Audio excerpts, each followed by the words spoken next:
In 1999, Morpheus offered Neo a choice between a red pill and a blue pill.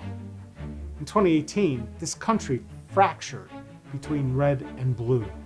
In 2022, I'm here to tell you that if you really want the truth, more voters are neither red or blue.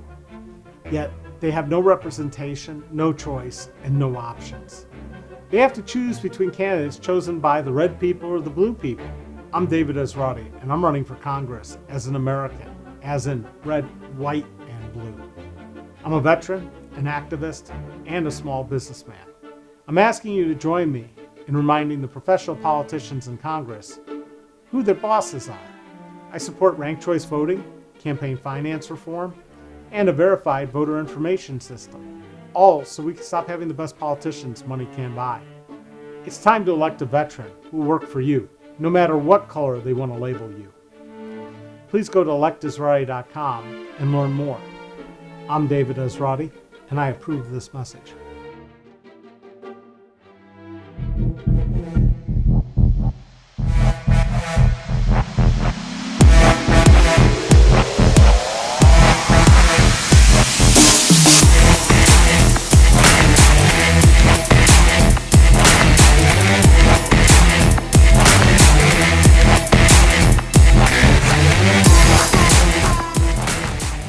Jurassic Park, you thought those little baby dinosaurs were cute until they turned into out-of-control carnivores. That's sort of what happens to government when we elect people based on very expensive advertising campaigns and propaganda.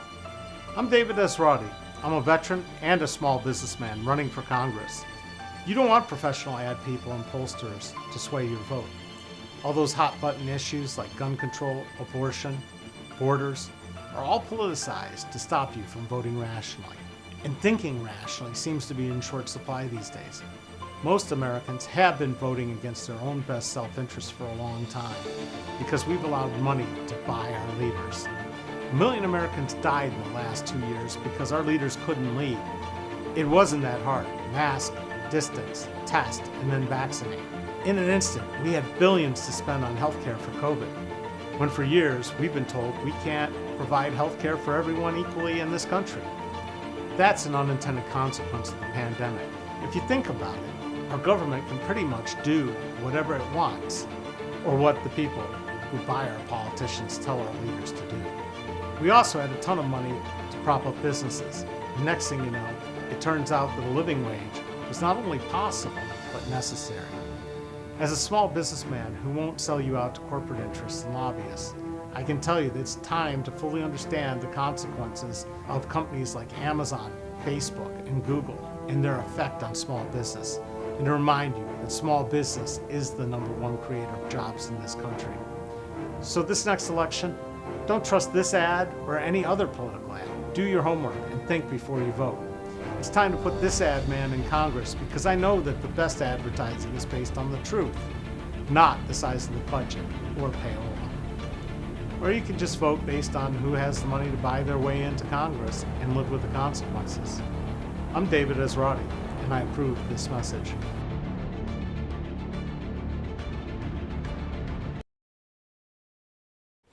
Hi, I'm David Esrati. Welcome to my daily live stream. The idea of this is a chance for you to interact with your congressional candidate. And once I get to Congress, I will continue to do a daily live stream at the end of every congressional day. Tell you what happened in Congress, what I did, get your advice, and move forward. Because that's what an elected representative does. Mike Turner hasn't had a town hall in 20 years. That should tell you something. He also arrested me at a public meeting once because he didn't want to hear from me then either. But that's another story. So, hopefully this is going out on Facebook and on YouTube. This is day 2 of trying both at once. And what we're going to talk today about is Make America Great Again. Now, supposedly at 8 o'clock tonight, Joe Biden, our president, who was elected legitimately, will go on national television and talk about what these MAGA people are saying and doing to our country. It is a cancer, and it needs to stop. If there is a question of whether Biden's election was legitimate, we can solve that real quick. All the people in Congress who said that election wasn't legitimate and refused to certify it should be shown the door, because they were elected by the same process. Either the process works or it doesn't. But you don't get to sit there and say, hey, Biden really didn't win. And, I'm waiting for I-70 to show up and tell us, oh, have you watched 2,000 Mules? It's ridiculous. Biden won the popular vote and he won the Electoral College. The reason? Trump is insane. There you have it. The man is a criminal. I go as far as to question whether his allegiances are with this nation or with Vladimir Putin. He's the only president who ever had a meeting with the president of North Korea and the president of Russia in private without anybody watching over or taking notes. Probably because he had to slip him some of those documents that he was keeping at Mar-a-Lago on the side. He has said some things that were about as un-American as they come. Like at Charlottesville, when he said there were good people on both sides. No, on one side there were fascists, on the other side there were Americans. Racist fascists. He told the people who went and raided, that's a raid, the Capitol on January 6th, he told the good people to go home. It took him a while to figure it out, and it was under duress, but he told the good people to go home. We're putting those people in prison one by one, but not fast enough. He has manipulated us into believing that science isn't real, smart people aren't smart, and science and that the free press isn't free and they produce fake news. My father was a journalist. He was a copy editor. His job was to make sure the facts were right. They pride themselves on getting it right. They correct themselves. That's not something Donald Trump's ever done. But he ran on the premise of make America great again. And I'm trying to figure out how we do that. Because at our greatest times, we still had flaws. Before 1920, women couldn't vote. We still thought that black people were 3/5 of a man back in 1856 or whatever it was. We haven't passed the Equal Rights Amendment yet. We did pass the Civil Rights Amendment in 1964. I could be wrong. It might have been later. It might have been 68. Either or. I don't want to go backwards. I don't want to make something the way it was again. I want to make it bigger and better. And to share something with you that the first time I saw it, it blew my mind. And I think it'll blow your mind. I want to play you a clip written by Aaron Sorkin, who you know from writing The West Wing. It was a show called The Newsroom, and it opens up in a college campus somewhere asking questions of some political types and a news broadcaster played by Jeff Bridges. And the answer Jeff Bridges gives is classic. But let's talk about what Make America Great Again. And this clip is from before that. Really means. So I'm going to roll that right now. It's about 4.5 minutes long.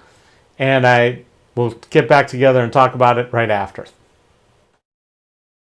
Let's move on to the next question. Go ahead. Hi, my name is Jenny. I'm a sophomore, and this is for all three of you. Can you say in one sentence or less what... you know what I mean. Can you say why America is the greatest country in the world? Diversity and opportunity. Lewis? Freedom and freedom. So let's keep it that way. Will? The New York Jets. No, I'm going to hold you to an answer on that. What makes America the greatest country in the world? Well, Lewis and Sharon said it. Diversity and opportunity and freedom and freedom.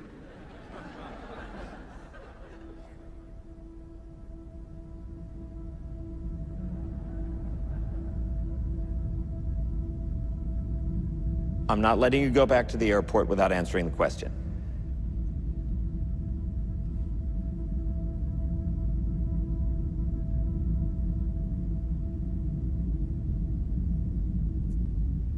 Well, our Constitution is a masterpiece. James Madison was a genius. The Declaration of Independence is, for me, the single greatest piece of American writing. You don't look satisfied. One's a set of laws and the other's a declaration of war. I want a human moment from you. What about the people?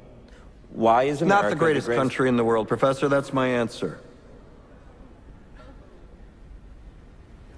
You're saying... Yes.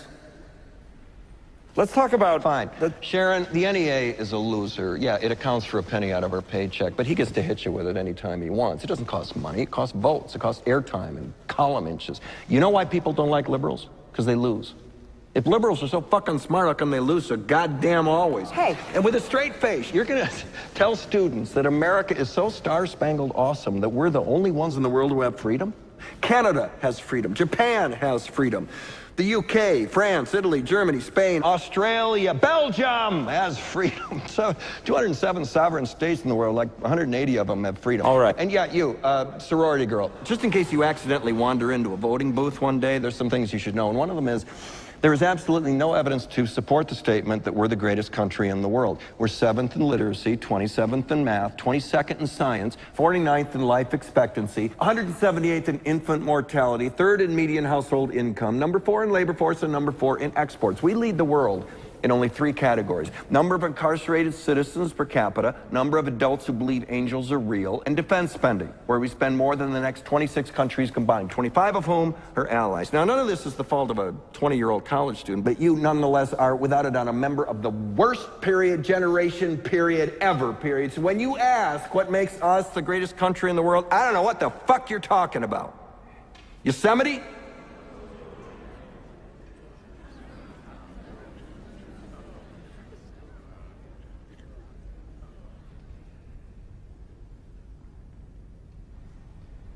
Sure used to be. We stood up for what was right. We fought for moral reasons. We passed laws, struck down laws for moral reasons. We waged wars on poverty, not poor people. We sacrificed. We cared about our neighbors. We put our money where our mouths were, and we never beat our chest. We built great big things, made ungodly technological advances, explored the universe, cured diseases, and we cultivated the world's greatest artists and the world's greatest economy. We reached for the stars, acted like men. We aspired to intelligence. We didn't belittle it. It didn't make us feel inferior. We didn't identify ourselves by who we voted for in the last election, and we didn't scare so easy.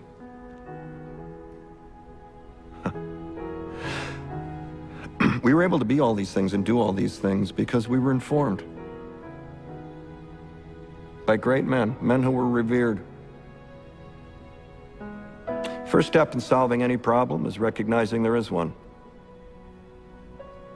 America is not the greatest country in the world anymore.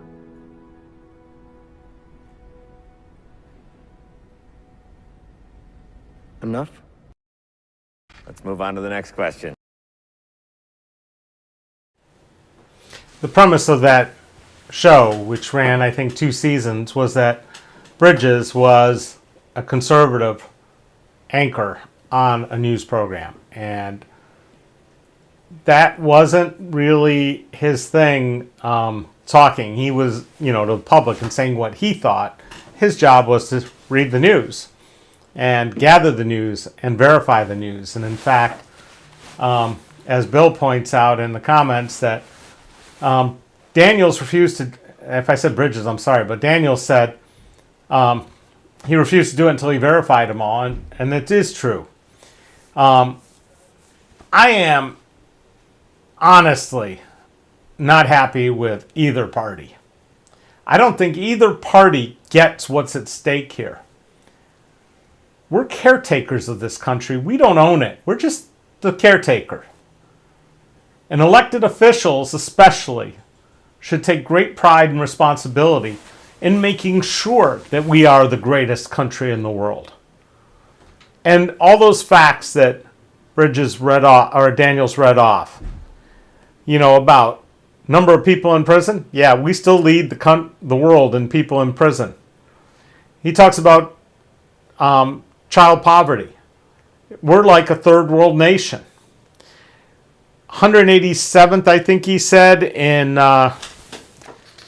infant mortality. I know that right here in Dayton, Ohio, we got a serious problem with infant mortality. And it's not going to be solved by some ad campaign. We don't have national health care like other countries. You want to say make America great? Let's make it so we can afford health care. Used to be affordable. College used to be affordable. Let's make America great those ways. And make sure that people can only work one job and support a family of 4 and and own a house and not be in debt and not be living paycheck to paycheck. I don't care if you're black, white, red, purple, yellow. I don't care if you live in suburbia or out in the far reaches of the rural areas or in the mountains in a hut. You shouldn't have to fear losing your home, where your next meal comes from. And you should be able to understand and comprehend the importance of taking care of this planet, having clean water, not polluting. Those are things that are important because, again, we're caretakers. We don't own this. It's going to pass on from us to others if we don't destroy it first. And I'm sorry, being number one in defense doesn't make us safer. Because if we were the safest country in the world, you wouldn't have kids walking into schools with AR-15s and killing children. That just isn't safe. I'm getting pointed at. I say that. Anyway, I am a believer that this country could be great if we started addressing the real issues facing Americans today. It's not that our taxes are too high. It's that our taxes aren't doing what they're supposed to do. I think it was, oh God, I'm going to screw up who said this, but he said, I don't mind paying taxes. They buy me civilization. A civilized society doesn't have people running around with guns on their hips because they're living in fear or because they want to kill members of the opposite party. They don't have leaders that say there'll be riots in the streets if we prosecute a former president who's a criminal. And don't think that they're taking this lightly. We need to come together as Americans so that we are safe from each other, from drugs, from poverty, from people going to prison for long terms for doing very little stuff. We need to make sure that we take care of our neighbors. It's one of the reasons that I love my neighborhood. I moved down here, I didn't know a soul, and I became friends with my neighbors, and we all worked hard on our homes, and we worked hard on making this a great, safe place to live. Unfortunately, we've sort of lost some of that camaraderie as some of the people who've moved in who basically lived off of all our work, and they come in and they expect it to be something that they don't have to lift a finger to do. People call it gentrification, but it's like we've lost the moral sense of community, of what it takes to work together as a country of fellow Americans. My fellow Americans. Remember that line? Where you take care of your neighbors. When they go out of town, you take care of their dog. You water their plants. There was a black pastor in Alabama, I think, just this weekend, was watering his neighbor's flowers, and the police came and arrested him and told him he had to show ID. No, he did not have to show ID. They have to think he's committing a felony. And last I checked, a garden hose is not capable of killing anybody. Anyway, so I don't think it was Holmes that said that, Bill. I think it was Horatio Alger, but I could be wrong, or I'd have to look it up again. So, how am I going to push against the corporate Democratic establishment that is siding with the GOP? Well, Joe Manchin can go out the door as soon as Ted Ryan gets elected to replace Portman, and we elect more Democratic senators. This November, if we come out and we work hard and get young people registered and get people to vote pro-choice, pro-Democrat, and we push a lot of these Republicans out, we're able to put abortion back into the hands of doctors and their patients instead of needing a passport to go to Canada. We can do things like actually push for clean energy, for efficient development that doesn't grow out into cornfields and make us build more highways and more roads. We can build high-speed rail. We can have mass transit. We could do healthcare for all. But we can't do it with a system where the politicians and their political offices are sold to the highest bidder. I've already checked Mike Turner's donors, 19 billionaires and counting. I have no billionaires. In fact, some of you haven't donated, so you should get busy and go to electisriot.com/donate and kick in a few bucks. I'm almost embarrassed to tell you my average donation was $345 and Turner's was $1,600. I was hoping to be more like Bernie and have an average of 18. It says so. It's one of the levels you can donate. Remember, at over $100 you get a t-shirt. But besides all that, Donald Trump and his MAGA is dangerous. And the people that are still fighting about this and saying he won the election, it's dangerous. At some point, it needs to stop. At some point, we have to understand that the system worked the way it was supposed to in the end and got rid of a madman. I don't know how we're going to move forward if some of this doesn't happen. So hopefully, the January 6th Commission is going to meet again this month. They're going to lay out some more stuff. Maybe Donald Trump will be put in prison, because that's what would happen to anybody at Wright-Patterson Air Force Base that had top secret SCI documents in their home. It wouldn't be a matter of, oh, I'm going to sit at home under house arrest. No, you'd be in jail and you would not be bonded out. I don't care that he was the former president. I don't care that people think he won. I care that we had the most CIA operators killed during Donald Trump's regime, probably because he was handing over information that he shouldn't have.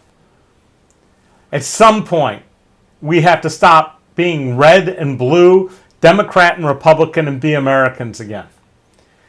I can't tell you that Mike Turner is going to say anything different, but he's had two opportunities to impeach Donald Trump. He said before he got elected that Donald Trump was unfit to be president, and now he's defending him. Mike Turner is not a nice man. He's not a good man. He's not a honest man, and he'll take money from anybody. I could tell you for a fact that I've been found examples where his wife was profiting from him being in Congress. She was doing work for the Home Depot Political Action Committee out of Atlanta. She was doing work for the Army Corps of Engineers while he served on the Armed Services Committee. This has just got to stop. So, I'm here. I'm trying to do this daily. We'll be back tomorrow at 4 with another topic. I really appreciate those of you that tune in and those of you who watch afterwards. If you're watching on Facebook, I can't see the comments yet. We'll try to work that out in the next day or two so I can do them on both, although it's going to be a little more difficult. This idea, this bringing a town hall to you daily, is something new. And hopefully it works. If you have a subject you'd like to talk about, drop it in comments. I'll bring it up next time. I see all the comments. I respond. And we need people to volunteer and help out with the campaign.